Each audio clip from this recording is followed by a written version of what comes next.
Why was the writing on the wall the first thing she noticed? The dust hadn't even settled from the transport truck's departure when Staff Sergeant Maria Santis spotted the graffiti scrawled across the concrete wall of the sniper range in thick black paint, "Girls can't shoot." Her duffel bag hung heavy over one shoulder, but it was nothing compared to the weight pressing inside her chest. The Georgia heat beat down, hot enough to sting her skin. But heat was something she was used to. Prejudice. That was different. That was always heavier. She stood there, staring at the words, boots planted firmly on the sun-baked asphalt of Fort Braxton. A new home, a new battlefield. From his second-floor office window, General Robert Hayes watched. The lone figure examining what would be her domain. At 54, Hayes had worn the uniform longer than Maria had been alive. His walls carried the proof, medals, framed photographs with presidents, awards from campaigns fought decades earlier. To him, the military had always been a world where tradition defined everything. Roles were fixed, order was sacred. So when the call came from the Pentagon, "General, we're sending you the Army's first female sniper instructor. Her record is exemplary." Hayes had swallowed the protest that rose in his throat. On the phone, he said only, "Yes, sir," but the words echoed bitter inside him. A political experiment, he thought, and experiments in combat get people killed. Maria walked the perimeter of the range, eyes sharp, reading the terrain. She noted the wind flags, the target positions, the ridge lines where the Georgia hills carved unpredictable wind tunnels. She'd studied the layout during her flight, but standing here revealed details no map could show. Every angle mattered. Every gust of air mattered. This wasn't just a firing range. It was her future, and she wasn't just here to prove herself. She was here to prove that every woman who followed her deserved to be measured by ability, not gender. Boots crunched on gravel behind her. 6 recruits approached, their conversation too loud not to be intentional. "I heard she's never even been deployed," one said. His voice carried. "My sister could probably outshoot her," another laughed. "Maybe they'll give her pink ammunition," a third added, sending the group into snickers that cut sharp against the heat. Maria had heard it all before, in basic, in advanced schools, in every unit where she was the first or the only. But this was different. These weren't random soldiers. These were the men she would be expected to train, to mold into precision marksmen. Their lives would depend on her, and hers on them. Respect wasn't just about pride. It was about survival. She approached with steady, measured steps. "Gentlemen," she said, voice like steel cutting through their laughter. "I'm Staff Sergeant Santis, your new instructor." The laughter died. The tallest recruit, a corporal built like a wall, looked her up and down with undisguised skepticism.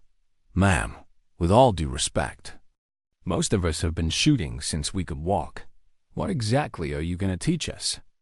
Maria opened her mouth to respond, but the sharp crack of polished dress shoes on concrete interrupted. "General Hayes." The soldiers snapped to attention. Instantly, Hayes' eyes didn't even acknowledge them. His gaze locked onto Maria. "Staff Sergeant," he said, voice carrying the weight of 3 decades in command. "I trust you're getting acquainted with your students." "Yes, sir." Maria held his eyes. Even though it felt like staring down a predator, Hayes turned to the recruits. "Men, Staff Sergeant Santis comes to us with impressive credentials. The Pentagon seems to think she has something to teach you." His tone dripped with doubt. "I, for one, am curious to see what those credentials look like in practice." The challenge hung in the air. Maria felt every eye turned toward her. She could ease into this role. Play it safe, or meet the challenge head-on. Her pulse hammered, but her voice came steady. "General, I'd be happy to demonstrate whatever techniques you think would benefit your soldiers." Hayes smiled. It wasn't friendly. "Excellent. I believe in leading by example. If you're going to train these men to be the best, they should see what the best looks like." Maria felt it then. The trap. He was setting her up for failure. but backing down now would destroy her before she even began. "What did you have in mind, sir?" His smile widened. "Oh, something special. Something that will give everyone on this base a chance to see what the Army's first female sniper instructor can do. I'll make the arrangements. Consider it your official welcome to Fort Braxton." As he walked away, Maria's gut told her the truth. Her battle wouldn't be fought in some distant combat zone. It would be fought here, at home, under the eyes of everyone waiting to see her fail. The graffiti seemed to mock her as she watched the general disappear. Girls can't shoot. But what came next would prove whether those words stayed true or became a memory erased in gunpowder and steel. Why were nearly 800 soldiers gathered for a simple morning formation? The parade ground at Fort Braxton usually drew a few hundred troops at most. But when word spread that General Hayes had a special announcement about the new sniper instructor, soldiers poured in from every corner of the base. They wanted to see it for themselves. The first female sniper instructor, the general's challenge, the spectacle. Maria stood at rigid attention, sweat rolling down her back. Beneath the pressed fabric of her uniform, the Georgia sun was merciless, but it wasn't the heat making her stomach churn. She could see Hayes at the podium, his silver stars glinting, his posture rigid, his expression calm, the calm of a man who already believed the game was fixed. "In his favor, soldiers," Hayes began, voice booming across the formation. "We have among us today someone the Pentagon believes represents the future of Army marksmanship training, Staff Sergeant Maria Santis." A ripple went through the ranks. Maria felt it. Though she kept her face neutral, Hayes didn't stop, despite never serving in a combat zone. He continued, letting the words drip like poison. "The Pentagon seems to think she can teach you something." The murmur grew louder, doubt spreading like wildfire. Maria forced her jaw to stay still, even as heat rose in her cheeks. She hadn't even been given a chance to prove herself, and already he was cutting her credibility at the knees. "But qualifications on paper," Hayes went on, "are very different from performance in the field. So I've decided to give her an opportunity to demonstrate her abilities in a way that will leave no doubt." He extended a hand toward the horizon, toward the jagged scar in the earth every soldier on base knew by name. Devil's Canyon. Even from 2 miles away, the gorge was visible, carved deep into the landscape, the wind howling through it like a living beast. Whispers rippled through the formation. "The target," Hayes declared, "will be a 2-inch steel plate, positioned at 1,400 yards. Gasps, a few incredulous laughs, heads turned, soldiers shaking their heads in disbelief. "For context," Hayes added, "that's nearly 3/4 of a mile. In conditions that have humbled some of the finest marksmen in the United States Army." Maria felt her blood run cold. She'd heard stories about Devil's Canyon, the wind tunnels that chewed up bullets and spit them into the wilderness, the shots that bent and twisted midair, the careers that ended with a single miss. Colonel Martinez stepped forward, concern etched on his face. "General, perhaps we should consider—" Hayes silenced him with a raised hand. "Colonel, I have complete confidence in Staff Sergeant Santis. After all, the Pentagon wouldn't have sent us anyone less than exceptional." The sarcasm cut sharp. Then he dropped the hammer. "If she makes the shot, I'll personally recommend her for any advanced training she desires. I'll even send a letter to the Secretary of the Army praising her skills." Hayes paused, letting the words sink in. "But if she misses, I will formally recommend her transfer to a more suitable position, and I'll submit a report questioning the wisdom of this entire program." The ground seemed to tilt beneath Maria's boots. He wasn't just challenging her skill. He was betting her career, her future, and the future of every woman who might follow. The silence stretched like a drawn bowstring, and then her own voice, louder than she intended. "I accept the challenge." A collective gasp. Some cheered, some groaned, some shook their heads in disbelief. Hayes' smile widened. but his eyes flickered. Surprise. He hadn't expected her to accept so quickly. "Excellent," he said smoothly. "The demonstration will take place 72 hours from now, at 0800. That should give her ample time to prepare." The formation dissolved into chaos. Maria barely heard the voices around her, the warnings, the whispers, the quick congratulations. Corporal Jackson, one of the recruits who'd mocked her the day before, approached with uneasy eyes. "Sergeant, that shot. I've been here 2 years. I've never seen anyone even come close. The wind patterns out there. They're impossible." Maria managed a dry smile. "Thanks for the encouragement, Corporal." But beneath the sarcasm, she appreciated his honesty. Sergeant First Class Williams, a grizzled veteran, passed by and shook his head. "Nothing personal, ma'am, but Hayes just set you up for failure, public failure. That shot's not just difficult. It's designed to be impossible." As the crowd thinned, Maria found herself alone again, staring out at the canyon, 1,400 yards. Crosswinds like knives, one bullet to decide everything. Her phone buzzed. A text from her father. "Heard about your situation through the grapevine. Remember what I taught you. It's not about the shot. It's about the shooter. Make them remember your name." Maria pocketed the phone. She had 72 hours. 72 hours to prepare for the shot of her life. But by noon, it wasn't just a base watching. Her phone buzzed again. A reporter, then another, then a dozen more. Headlines exploded across blogs, news outlets, social media feeds. Female. Sniper versus old guard general. Impossible shot could end military career. One tabloid even called it Mission Impossible. Army edition. Within hours, her face was everywhere. The story wasn't just military gossip anymore. It was a national spectacle. Her sister Carmen called from San Antonio, voice tight with worry.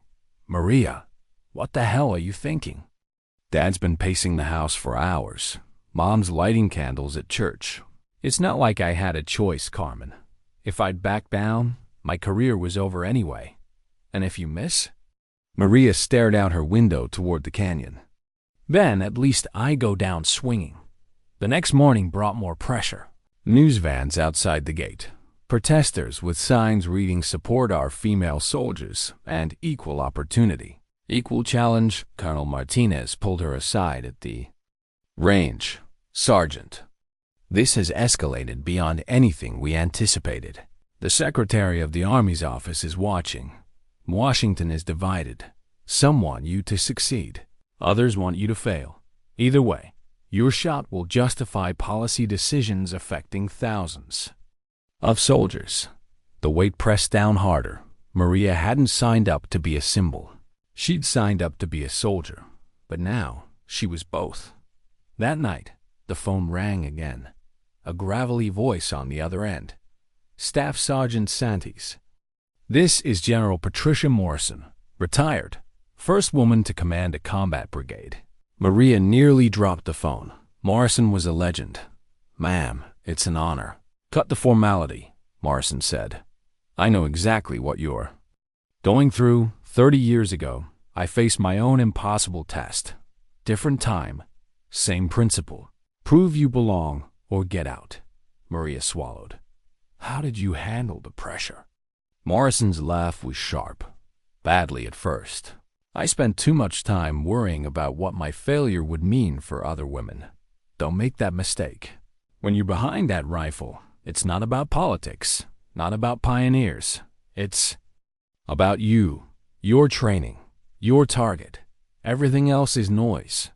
When the call ended, Maria felt both inspired and overwhelmed. She went to the base library, devouring geological surveys of Devil's Canyon. The reports confirmed her fear. The canyon's shape created a Venturi effect, accelerating winds, bending them in ways that defied prediction. Impossible, they called it, but she wasn't preparing to miss. That evening, returning from dinner, she overheard voices outside the officers' club. "Robert, this is out of hand," Colonel Martinez said. CNN wants to broadcast it live. The Pentagon's on our backs. Half the base thinks you lost your mind. Hayes' response was lower, but Maria caught enough. I can't call it off. If I do, it looks like I'm protecting her. If she misses, I prove my point. And if she makes it... Silence, then quieter. Then I'll have been wrong about a lot of things. Maria slipped away before they saw her, but the words stayed. Hayes was trapped too, his reputation now tied to hers. If she succeeded, he'd lose more than pride. He'd lose his certainty. And, for the first time, Maria wondered if that possibility scared him. Why did Corporal Jackson look so uneasy when he approached her before dawn? Maria was cleaning her rifle, the routine calming her mind, when she noticed him hovering just outside the armory, nervous, shifting his weight, eyes darting around like... He wasn't sure if he should speak. Spit it out, Corporal, she said finally, not lifting her eyes from the weapon. Ma'am, I need to tell you something. Her hand stilled. The tone in his voice was too heavy for small talk. Last night, Jackson continued, I saw Sergeant Williams near your equipment locker. He was acting strange, looking around like he didn't want to be seen. Maria's stomach dropped. Williams, the grizzled veteran who dismissed her from the start, the one who muttered impossible every time her name was mentioned with the shot. Are you sure? She asked, her voice sharp. Jackson nodded. Yes, ma'am, and there's more. Some of the guys have been taking bets on whether you'll make the shot. Odds are running 20-1 against you. For a moment, Maria said nothing. Her blood simmered, but beneath the anger, there was a flicker of cold clarity. 20-1. Almost everyone expected her to fail. But if she didn't, she set her rifle down and met Jackson's eyes. Thank you, Corporal. You did the right thing. As he left, she stared at the weapon in her lap. Every detail suddenly felt fragile. If Williams had touched her gear, even loosened him out by a fraction, her bullet would fly wide. The miss wouldn't look like sabotage. It would look like failure. The next morning proved her worst fear. She entered the armory before sunrise, shadows still stretching across the concrete floor. When she reached her locker, her breath caught. The lock hung open. Her hand shook as she pulled it wide. At first glance, the rifle looked fine, but as she checked the scope mount, she felt it. Loose, subtle. Just enough to ruin her zero. At 1,400 yards, it would guarantee a miss. Son of a bitch. She whispered, Sergeant Santis. She spun, adrenaline surging. Corporal Jackson stood in the doorway, flanked by 3 other soldiers. She recognized from training Thompson, the lanky private who'd mocked her on day 1. Rodriguez, the quiet kid from El Paso. Their faces were grim. What are you doing here? She demanded. Jackson stepped forward. We know someone's been messing with your equipment. We've been guarding the armory since yesterday. Maria blinked. Guarding it? Thompson, the same soldier who joked about pink ammunition, nodded sheepishly. Mom, we may not have believed in you at first, but this isn't right. If you miss, it should be because the shot's impossible, not because somebody rigged your rifle, Rodriguez added softly. My sister wants to be a soldier one day. If they can sabotage you, they can sabotage her. We can't let that stand. For the first time in days, Maria felt something warm in her chest. Not victory, not relief, something rarer, respect, given freely when she hadn't asked for it. Why? She asked quietly. Jackson pulled out his phone and held it up. Grainy footage played. Williams, clear as day, tampering with her scope mount.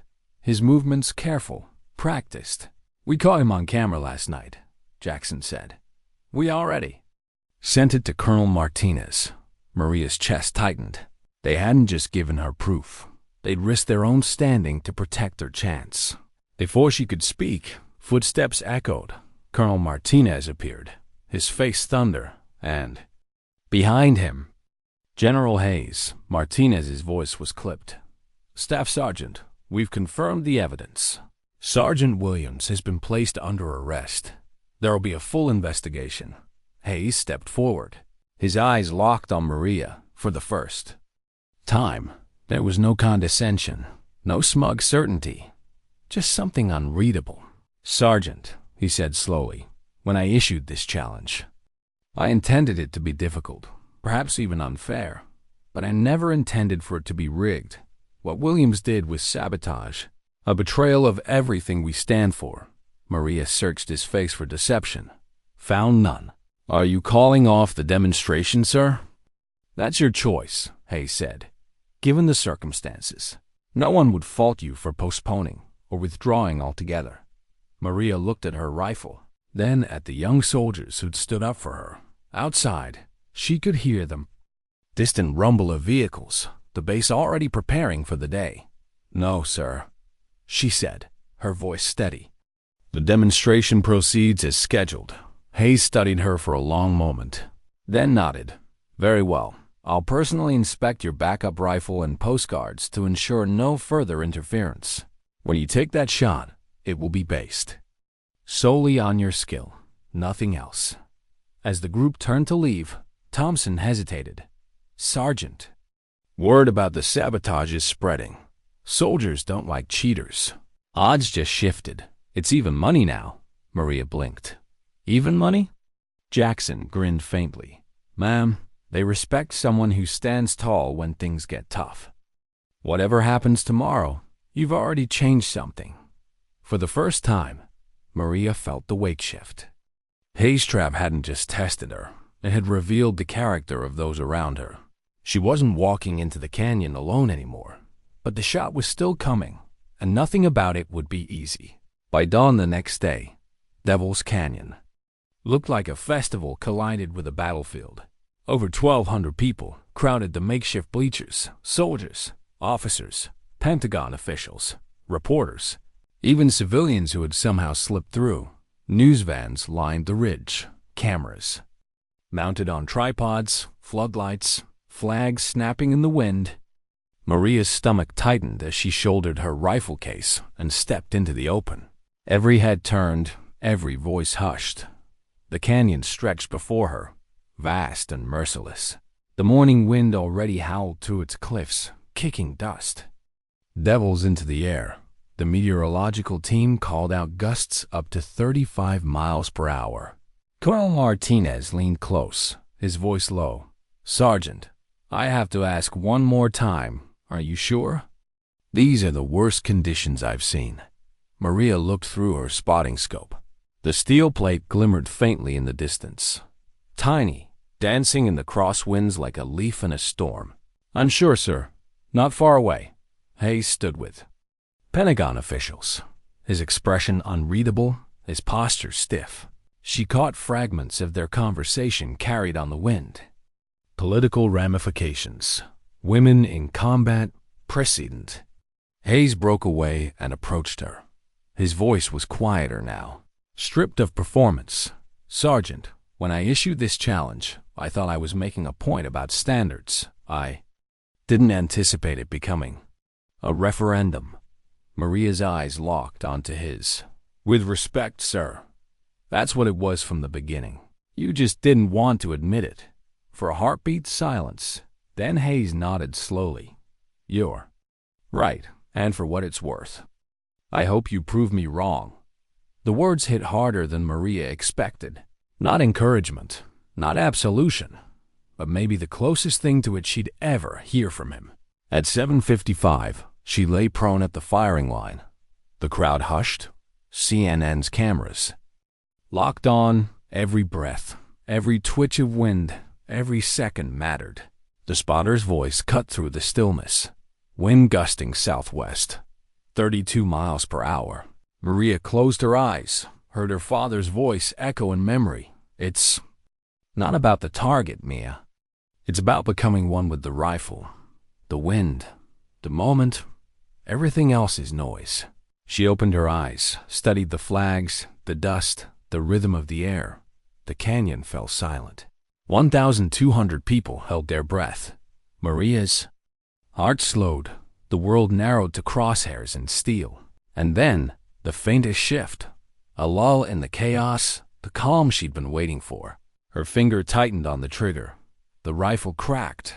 The bullet vanished into the storm, and for 3 eternal seconds, the world forgot how to breathe. Did the canyon itself hold its breath when the shot rang out? The rifle's crack echoed against the cliffs, rolling like thunder through Devil's Canyon. Then came silence. A silence so deep, so absolute. It swallowed 1,200 voices at once. Maria kept her cheek pressed against the stock. Her eye locked to the scope. She didn't blink, didn't breathe. She watched the bullet's invisible path, tracked only by instinct, by the tiny distortions in the air. 3 seconds, 3 lifetimes, then clang, the sound carried back across the canyon. Faint but undeniable. Steel striking steel. The spotter's voice cracked over the radio. Hit. Dead center. Target struck. The world erupted. Soldiers shouted. Reporters scrambled. Cameras flashed like lightning across the bleachers. Cheers rolled like a wave. Bouncing off the canyon walls, Maria remained still. Her body trembled against the rifle. But she didn't move, didn't let herself believe it, until she saw with her own eyes the faint quiver of the steel plate. Still swaying from impact, she exhaled slowly. The shot had found its mark, against impossible wind. Against impossible odds, she had done. Corporal Jackson was the first to reach her. Face split wide in disbelief. "Sergeant, that was—" His words caught in his throat. He shook his head, laughing, half in shock. That was impossible. But the canyon quieted again as General Hayes approached. His stride was deliberate, his face unreadable. The crowd hushed, sensing that this moment mattered more than the shot itself. Maria rose from the firing line, rifle still in hand, sweat clinging to her face, her pulse still hammering from the release. She and Hayes stood eye to eye for a long, heavy beat. No one spoke. Then Hayes did something that stunned everyone, including himself. He raised his hand and saluted her. "Staff Sergeant Santis," he said, his voice carrying clear across the silent canyon. "That was the finest display of marksmanship I have ever witnessed. I was wrong about you, and I was wrong about what it means to be a soldier." The crowd erupted again, louder than before. Soldiers stomped their boots. Some shouted her name. Cameras captured every frame, but Maria barely heard it. She was staring at the general who had tried to end her career before it began, and instead was acknowledging her in the only language that mattered to him: respect. The impossible shot had struck more than steel. It had struck him, and in that, Maria realized, the true target had never been 1,400 yards away. It had been right here, in the hearts and minds of everyone who doubted her. And she had hit it clean. The chaos stretched on. Interviews, handshakes, questions shouted across the bleachers. Reporters swarmed. Soldiers pressed in.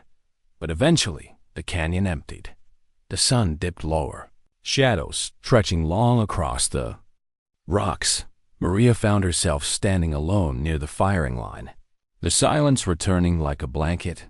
Hayes remained, still there, watching the target plate in the distance. Finally, he turned, slowly, almost reluctantly. He unpinned the silver stars from his shoulders. They gleamed in his palm, catching the fading light.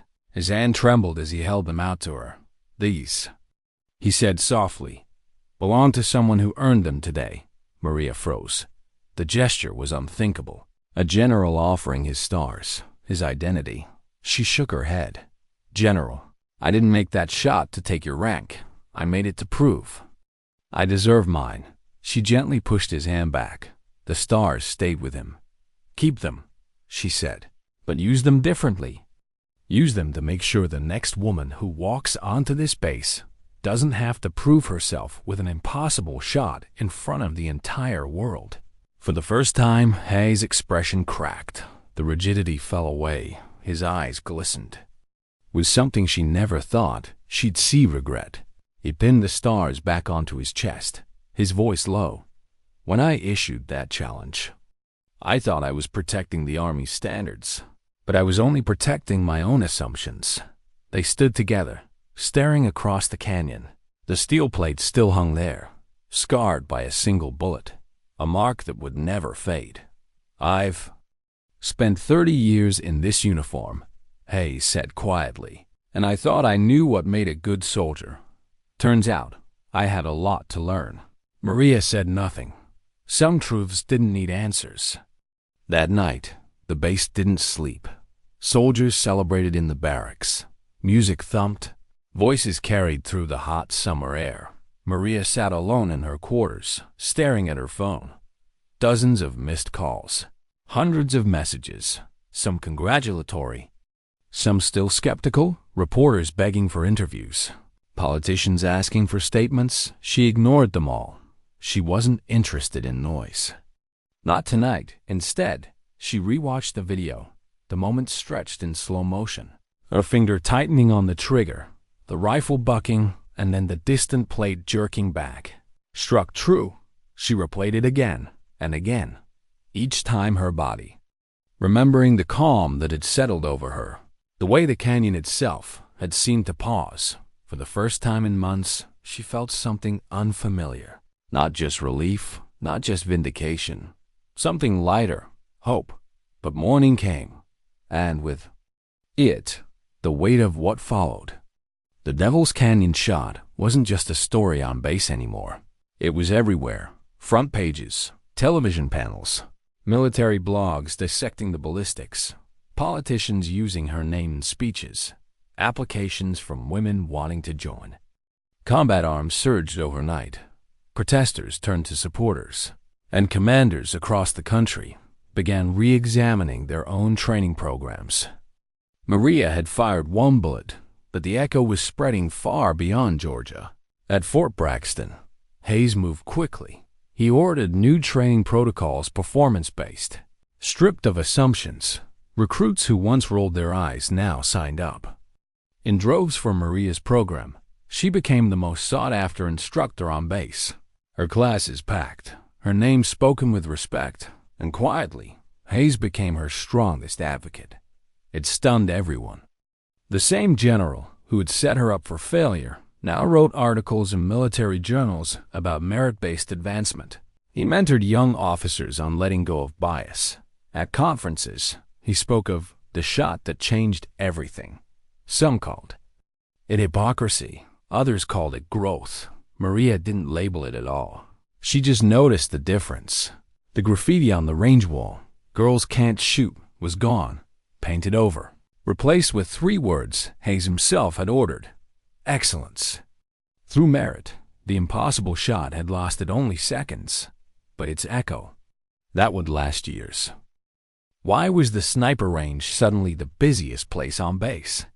Only weeks earlier, Maria Santis had walked its perimeter alone, a duffel bag slung over her shoulder, graffiti mocking her from the walls. Now the range pulsed with life. Soldiers' mail. Female, young, veterans stood in firing lines, eager to train. The crack of rifles echoed all day. Not from obligation, but from something closer to pride. Word had spread. The Devil's Canyon shot wasn't just a story anymore. It was legend. And soldiers wanted to learn from the one who had made it. Maria adjusted the spotting scope for a young private, her voice calm. Focus on your breathing. In through the nose. Slow. Steady. The shot happens before you pull the trigger. It happens here. She tapped her temple. The recruit nodded. Steadied. Fired. The target clanged. His grin widened. Behind them, Corporal Jackson, now promoted to sergeant, watched proudly. Told you, kid, she knows what she's talking about. Maria glanced at Jackson. His promotion hadn't been ceremonial. He'd earned it, not just by proving himself on the range, but by proving his integrity when it mattered. He'd gone from skeptic to ally, and now he stood as her assistant instructor. But it wasn't just Jackson who'd changed. It was the whole atmosphere. Soldiers who once smirked now saluted with genuine respect. The old jokes had dried up, replaced by curiosity, by a desire to learn. Change had begun. Yet outside the range, the ripples stretched even further. Applications from women seeking combat roles surged across the army. Commanders cited Maria's demonstration as proof that barriers were illusions. Pentagon reports noted a sharp drop in gender-based complaints across multiple installations. Some called it coincidence. Most knew it wasn't. But for Maria, the attention brought a new burden. She never asked to be a symbol. She wanted to be a soldier, a teacher, someone judged by skill, not headlines. Yet everywhere she turned, reporters wanted quotes. Politicians wanted photos. Advocacy groups wanted her endorsement. One afternoon, she sat in the base library, hoping for quiet. When the door opened, General Patricia Morrison stepped inside. The same woman who had called her before the shot. The first female brigade commander. The pioneer Maria had grown up hearing about. "I had to see it for myself," Morrison said, her eyes scanning the room. Settling on Maria, Maria rose quickly. "Ma'am, it's an honor." Morrison waved off the formality. "I watched you on television. You did what I couldn't, turned an impossible test into a teaching moment for a generation." Maria hesitated. "Honestly, ma'am, I wasn't thinking about teaching anyone. I was just trying to survive it." Morrison's smile was faint, weary. "That's the thing about survival. Sometimes it teaches more than victory ever could." They walked together along the shelves of military history books. Morrison's voice softened. "When I broke barriers 30 years ago, I did it alone. Every step was a fight. You managed to turn your challenge into something bigger than yourself. You gave others a reason to believe." Maria wasn't sure how to respond. She didn't feel like a symbol. She felt like a woman who had been trapped into an impossible situation and somehow made it through. But Morrison's words stuck. Survival had become lesson. Meanwhile, Hayes' transformation was as unexpected as it was undeniable. The general who had once sneered at her presence now invited her to strategy meetings. He published articles in professional journals about performance over preconceptions. At conferences, he spoke of a staff sergeant who taught me what it really means to serve. Some called him a hypocrite. Others whispered he'd gone soft. Maria watched him carefully, weighing his every action. But in his eyes, she saw no performance, just the steady determination of a man who had finally admitted he was wrong and now intended to make it right. Yet even as Fort Braxton thrived, Maria felt the pressure grow. The Pentagon wasn't blind to what she represented. Invitations poured in for interviews, for panels, for speeches. She refused most, but the requests kept coming. One evening, Jackson found her sitting alone at the range, staring at the canyon in the distance. "Rough day?" he asked. She gave a half smile. "You ever feel like everyone's looking at you, but not really seeing you?" Jackson sat beside her. "Every day of basic. But you're talking about something bigger." Maria nodded. "They don't want Maria Santis. They want a symbol, a headline, a face to pin their arguments on. But I never asked for that." Jackson leaned back, staring at the sky. "Maybe not, but symbols matter, Sergeant. Doesn't mean you stop being a person. Doesn't mean you stop being a soldier. Just means that sometimes being who you are is enough." His words surprised her. Simple, grounded. Maybe truer than he realized, the weeks turned into months. Her sniper program became the most requested assignment on base. Soldiers arrived, not out of curiosity, but conviction. They wanted to learn. They wanted to improve. And under her watch, they did. The Army noticed. Applications soared. Retention improved, and slowly, the narrative shifted. Maria wasn't just the woman who made an impossible shot. She was the instructor who trained the next generation of marksmen men and women who would carry that lesson forward. But not everyone celebrated. Some old guard officers bristled. They muttered about politics, about lowered standards, about exceptions being made. Maria ignored them. She knew the truth. She didn't lower the bar. She raised it. And anyone who wanted proof could come to the range. Still, Resentment lingered, and Maria learned quickly that changing minds wasn't a single shot. It was thousands of small moments, day after day, 1 year after the Devil's Canyon shot. She received orders, promotion to Sergeant First Class, and an offer to join the Army's premier sniper school. She accepted, but before leaving, she made one final stop, the canyon. She stood at the firing line again, the steel plates still hanging. In the distance, but now, beside it, a plaque in recognition of SSG Maria Santis, who proved that excellence knows no boundaries. Devil's Canyon, 1,400 yards. August 11th, 2025. She read the words silently. Let them sink in. Any regrets, Sergeant? She turned.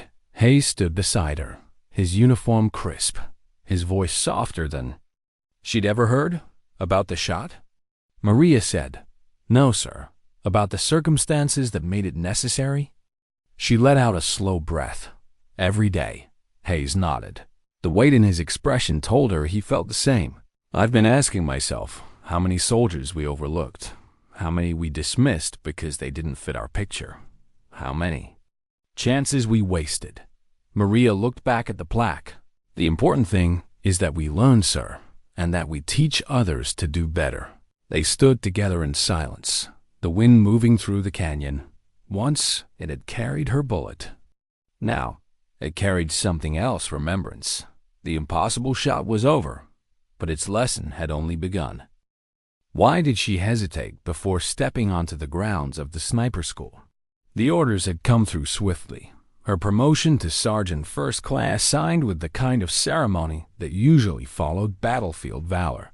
For Maria, it felt strange. She hadn't fired that shot in war. She hadn't saved lives on some far-flung battlefield. She'd simply proven that skill had no gender. And yet, here she was assigned to the Army's premier sniper school, the place where legends were made and careers often ended. Her boots hit the gravel of the training compound, each step echoing with expectation. Soldiers paused to glance at her, some with admiration, others with curiosity. She could feel it, the weight of her reputation arriving a step before she did, for months. The Devil's Canyon shot had grown from a story into a myth. Training manuals cited it. Instructors whispered about it. Even civilians knew the name now. Maria Santis had become something bigger than herself, and she wasn't sure how to live with that. In the classroom, she introduced herself simply. I'm Sergeant First Class Santis. I'm here to teach you what the Army taught me, that the only thing that matters is the shot. Not who takes it, not what anyone thinks of you, just the shot.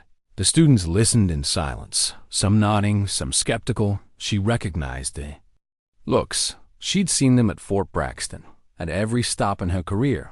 Doubt, disbelief. But beneath it, curiosity. They wanted to see for themselves.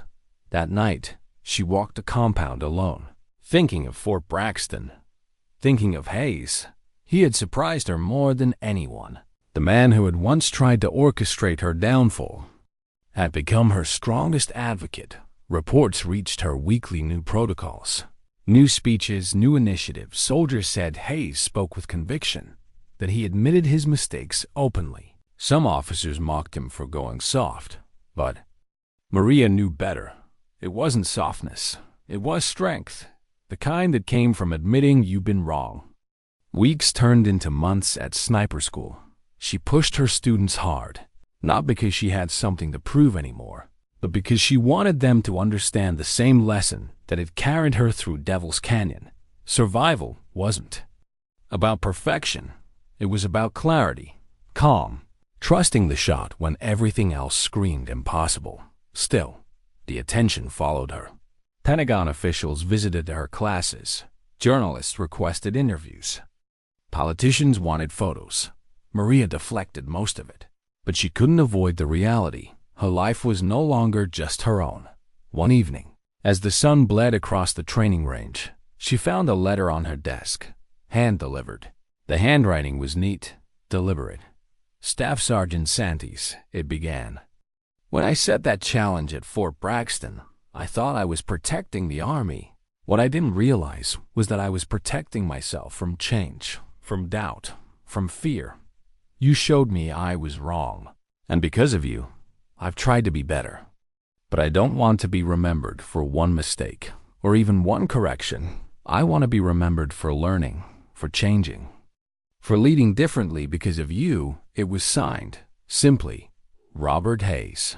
Maria set the letter down, staring at the ink. Respect between them had been hard-won, but it was real, and as she folded the paper carefully, she understood something. Hayes wasn't just apologizing. He was passing the torch. A year later, she returned to Fort Braxton for his retirement ceremony. The base was transformed, new training protocols, mixed-gender units working seamlessly, soldiers measured by performance alone. The graffiti that once greeted her had long been replaced by the motto, "Excellence through merit."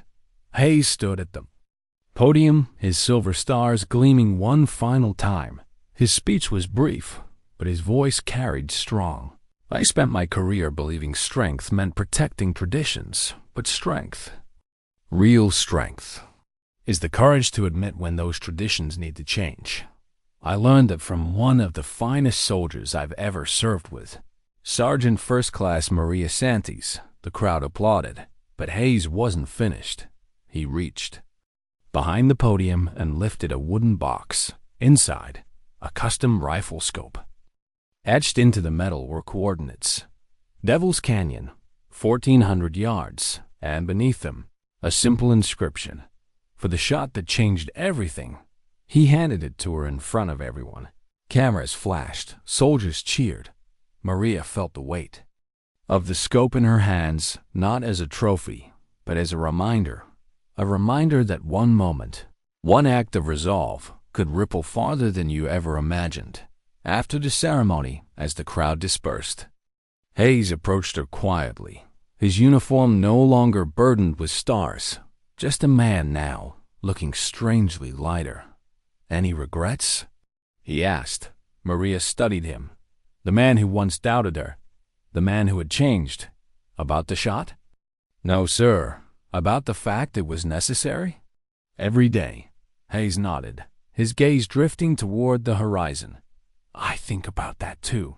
About how many soldiers we overlooked because they didn't fit. About how many opportunities we wasted." Maria placed the scope gently back into its case. "The important thing is that we learned, and that we teach others to do better." They stood in silence for a long moment. Then Hayes offered a hand, not as a general, not as a superior, but as an equal.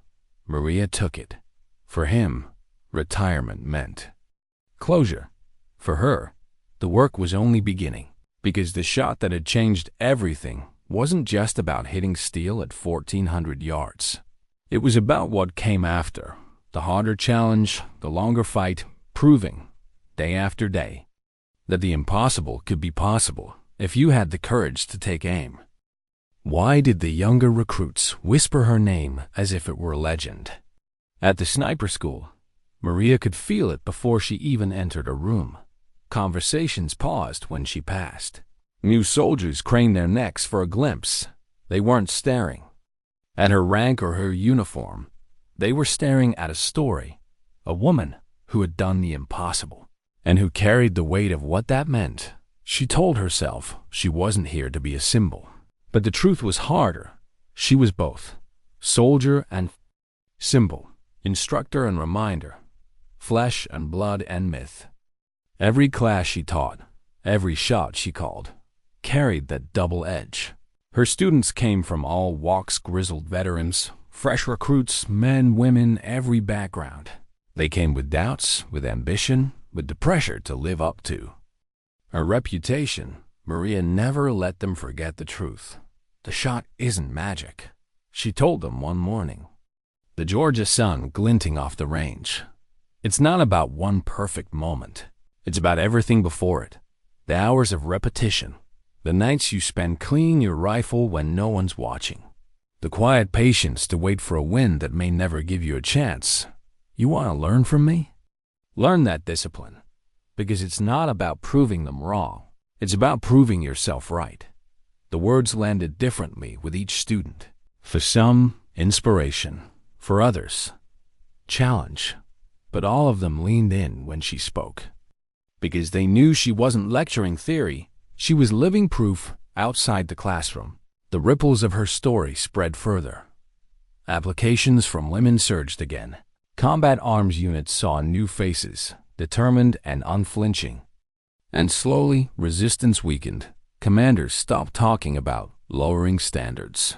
Instead, they began talking about meeting standards. Reports came in from bases across the country. Harassment complaints dropped. Cohesion improved. Soldiers spoke openly of judging each other not by who they were, but by what they could do. The Pentagon noticed quietly. Officials reached out to her, not for publicity, but for advice. They wanted to know what made her program different, why her recruits left stronger, why morale surged wherever her methods spread. Maria answered honestly, "It's not about me. It's about giving every soldier the same thing. I never had belief that they're being measured fairly." But the pressure of being a symbol never truly faded. She still received letters, some grateful, some hostile, some from young women saying they enlisted because of her, others from critics who claimed her shot was luck, or politics, or a stunt. One evening, after a long day on the range, she sat alone in her office. The custom scope Hayes had given her resting on the shelf. Its engraved coordinates seemed to glow in the dim light. She reached for it, turning it in her hands, and whispered to herself, "It was never just one shot." The door opened softly. Jackson stepped in, now steady in his role as her assistant. He had grown into leadership, no longer the nervous corporal she'd first met. "Thinking about the canyon again?" he asked. She smiled faintly. "Always." He leaned against the doorframe.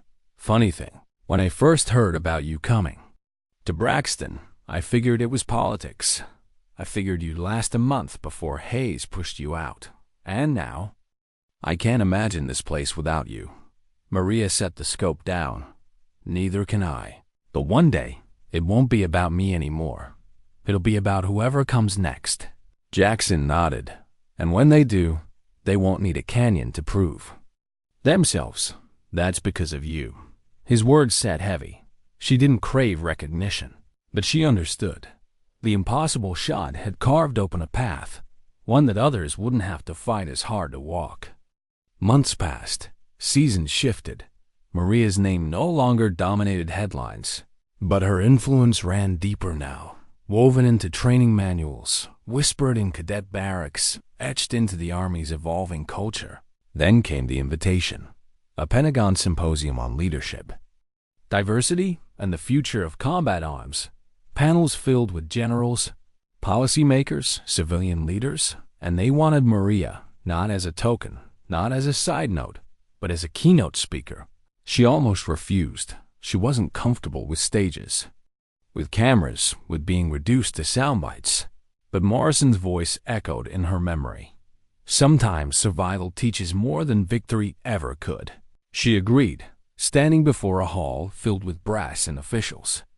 Maria felt the same pressure she'd felt on the firing line. Every word mattered. Every pause carried weight.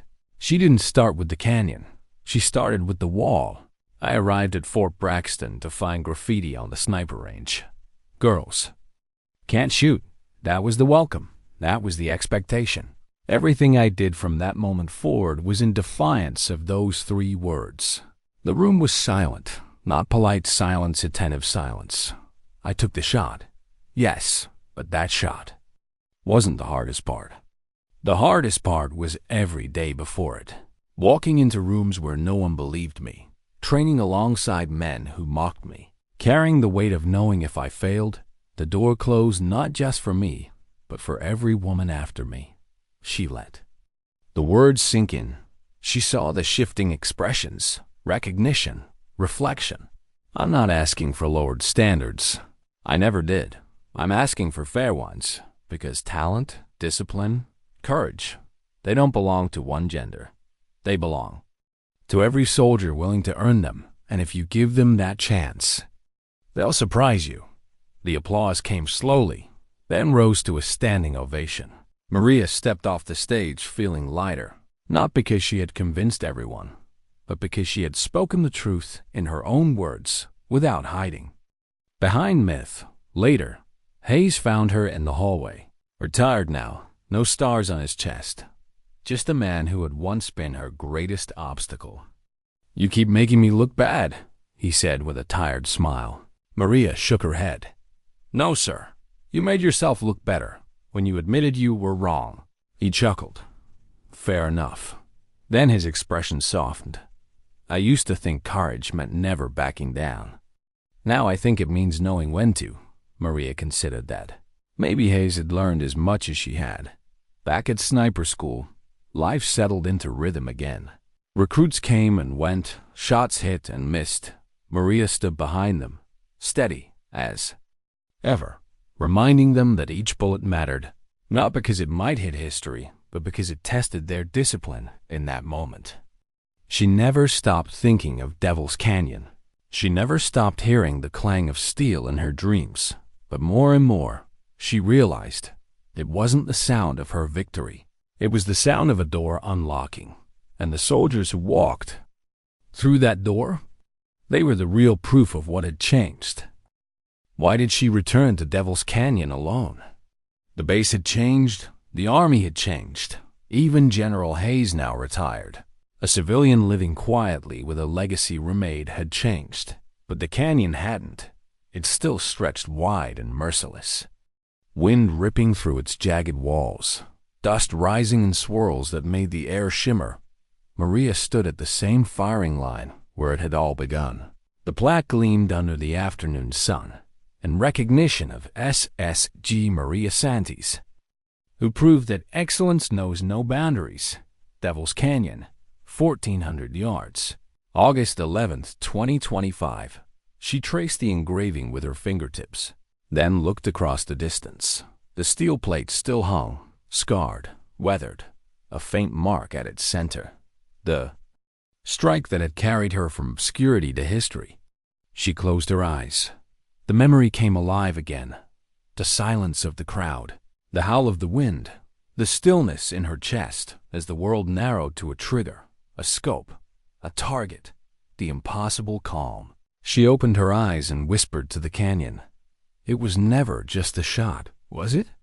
Behind her, boots crunched softly. She didn't turn. She already knew the rhythm. "Thought I'd find you here," Sergeant Jackson said, stepping up beside her. Older now, more confident. Wearing his stripes with ease, he had grown as she had grown. Their paths twined together since the day he had risked his own standing to protect her. "You ever miss this place?" she asked. Jackson shrugged. "The canyon? No. The lesson?" "Every day." Maria smiled faintly. "Funny thing about lessons, you don't always get to choose when you teach them." They stood in silence, the wind pulling at their uniforms, the steel plate glinting in the distance. Jackson finally spoke, his voice quieter. "You know what they call it now, don't you? In the manuals, in the schools." She shook her head. "The Santis shot," he said. "They teach it not just as marksmanship, but as leadership. As proof that courage isn't about luck. It's about standing up when everything's stacked against you." Maria let the words linger, heavy and strange. She never wanted her name on a plaque. Never wanted her story in textbooks. She had only wanted to do her job. To train. To serve. To be seen. But maybe that was the truth of it. Sometimes you don't get to choose what you represent. Sometimes the world chooses for you. Later that year, she was invited to speak at a graduation ceremony for a new class of sniper instructors. She stood on the stage, rows of young soldiers before her, each carrying the same mixture of nerves. An ambition she remembered so well. She didn't tell them about the headlines. She didn't tell them about the cameras, the politicians, the symbols. She told them about the graffiti. "Girls can't shoot. That's what I saw my first day at Fort Braxton. And I spent every day after proving that words painted on a wall. Don't decide who you are. The only thing that decides that is you and the choices you make when no one believes you can. She saw it in their eyes, the flicker of recognition, the quiet resolve, and she knew then the canyon was no longer hers alone. Its lesson had spread, carried by every soldier who believed they were more than what the world expected of them. Years passed. Maria rose through the ranks. Her hair grew silver at the edges, her name etched deeper into military history. Yet every time doubt threatened to return, every time she questioned if it had truly been worth it, she remembered that day. The wind, the silence, the clang of steel. The impossible shot that had proved not just that she could do it, but that they all could. And when younger soldiers came to her, burdened by doubt, she never gave them a speech, never preached. She would simply place the custom scope Hayes had given her in their hands, let them read the coordinates, and say quietly, "Every impossible shot is just an opportunity," waiting for someone brave enough to take it, because the truth was never about one bullet. It was about resilience. It was about courage. It was about dignity, the kind that doesn't shout, doesn't boast, doesn't demand recognition, the kind that simply acts.